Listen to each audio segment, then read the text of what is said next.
We can often get to a point within our lives where we wonder what on earth is going on, and we start to search for answers, and we can stumble across narcissism. And some of the literature sort of matches up, and we think, yes, right, they're a narcissistic person. How can I help them? I can't help them. What do I need to do? And we can process and heal and recover. And then we can come across information that contradicts what we believe, and we think maybe we're not dealing with a narcissist, maybe we're the narcissistic one, and it's an absolute minefield. Not only do they run off at least 5 of the 9 criteria, such as that sense of entitlement, the lack of empathy, the exploitative behaviour, the grandiose nature, the belief that they're entitled, and the rest, they also have different personality types. Now, you can be dealing with a covert narcissist or an overt narcissist, and narcissistic individuals can display covert or overt behaviours. These are 2 distinct subtypes that are characterised by different patterns of behaviour and different presentation of how the narcissistic individual acts and behaves around those around them. When it comes to covert narcissists, they tend to be more introverted and shy. That does not make an introverted person or a shy person a narcissistic individual. They have to have a pervasive pattern of behaviour and at least 5 of the 9 criteria.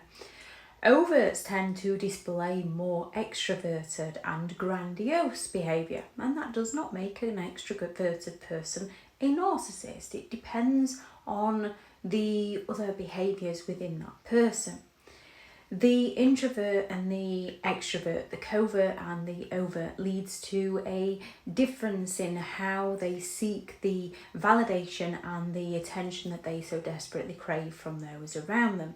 The overt will openly strive to gain the admiration and the praise, while the coverts will subtly do so. Coverts tend to feel more inadequate and tend to feel more of that low self-esteem. Overts tend to be more inflated and overly inflated self-esteem and very self-assured and have that sense of superiority. Covert narcissists tend to be a lot more subtle and underhand in their manipulation and their control tactics, using passive-aggressive behaviours, silent treatments and sulks and backhanded compliments, dog whistling, dry begging, guilt trips, obligation. Now, when it comes to coverts, they use a lot of emotional manipulation. Overts are more openly displayed. They're more aggressive. They use more intimidation and threats to manipulate and coercively control those around them.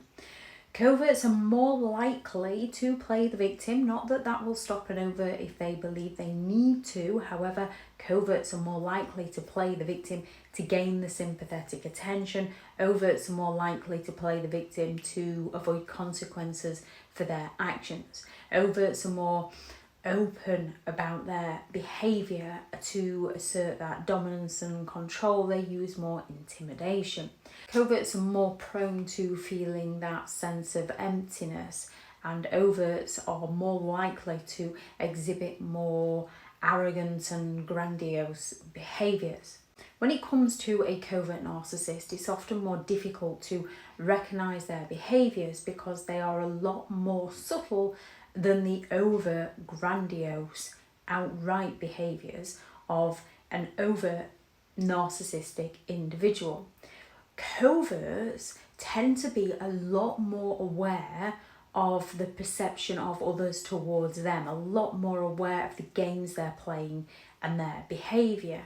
Although they don't see a wrong in it, they believe the other person's in the wrong. Overts tend to be less aware, which is why they're more likely to be whoever they are, no matter whoever they are around, whereby a covert will change who they are depending on who they need to sell an illusion to get their needs met.